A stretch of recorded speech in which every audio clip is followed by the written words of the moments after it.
One of the greatest misconceptions in our generation is this. People think elegance is about appearance. So we have confused glamour with elegance, exposure for confidence, and performance for beauty. But true elegance is deeper than fashion. It is the visible expression of inward order. Until we define elegance correctly, we will continue to misunderstand holiness, identity, and even God's intention for human expression. Hello family, you are welcome back to the third episode of the Lost Elegance Series. If you have been following my channel, one thing is constant. People equate glamour with elegance and modesty with frumpiness. This isn't for a lack of what to say, but the confusion in definitions has not only affected how we dress, but has also affected our understanding of holiness and ultimately our work with God. Therefore, in today's video, I will clearly define what true elegance means. What is true elegance?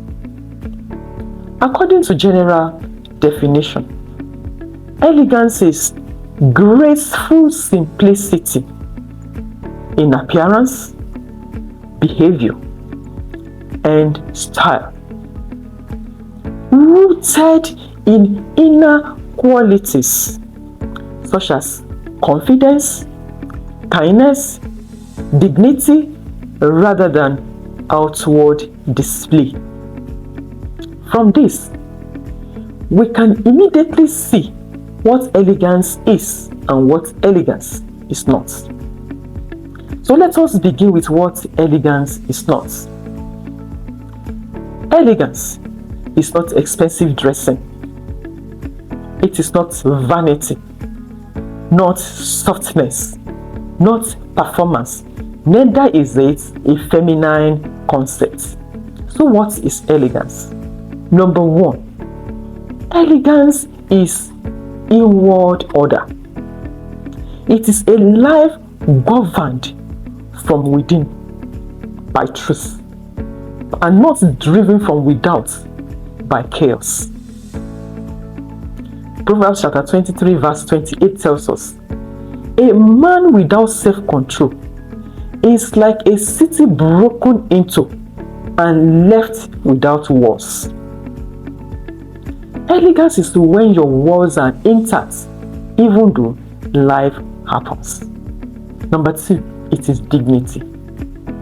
This talks about the weight you carry because of who you are and not what you display. 2 Peter chapter 2 verse 9 says, you are a chosen generation, a royal priesthood. Elegance remembers identity, and when your identity constantly rings a bell in you, your life is checkmated by the Spirit of God. Number three, restraints. This is talking about strength under control. It is power held back on purpose and power that answers to purpose. 1 Peter chapter 2 verse 23 tells us something significant about Jesus Christ. He says, when he was reviled, he did not revile in return. Elegance does not react, it responds. Number four, it is about truth expressed beautifully. This is not just talking about what is said, but it is about how what is said is delivered.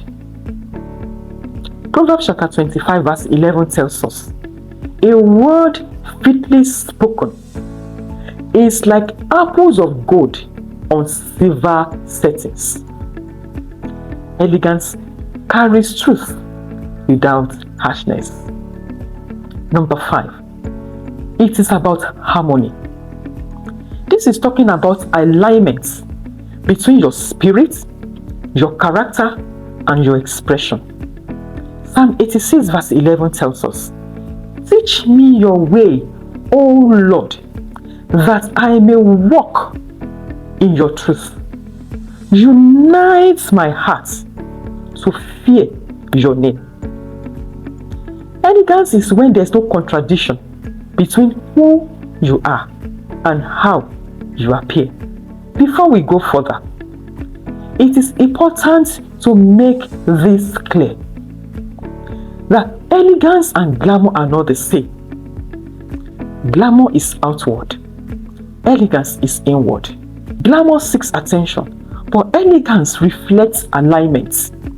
Glamour can attract the eyes, but only elegance carries the weight of truth. Having seen the clear difference between elegance and glamour, the question is no longer about what elegance means, but about where it begins. Where does elegance begin? It is good to know that elegance does not begin with clothing. It begins with a heart that is transformed by God. Romans chapter 12 verse 1 to 12 teaches us that transformation begins from within, then radiates to the outward. Elegance is therefore not passive.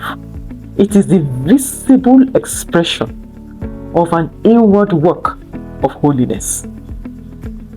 How is elegance seen? Contrary to some schools of thought, yes, elegance begins within, but it does not remain hidden. Elegance expresses itself through our speech, conduct, dressing, humility, and composure. True elegance is not something you wear. It is the order of God that is revealed through your life. If this has blessed you, kindly subscribe to this channel, give it a thumbs up, and don't forget to share with friends and family. Don't forget to watch the first and second episode of this series. And I want to implore you, don't miss the next episode for anything. That is where we will be talking about Christ and the lost elegance. I'll see you in that episode. Thank you very much for watching. Shalom.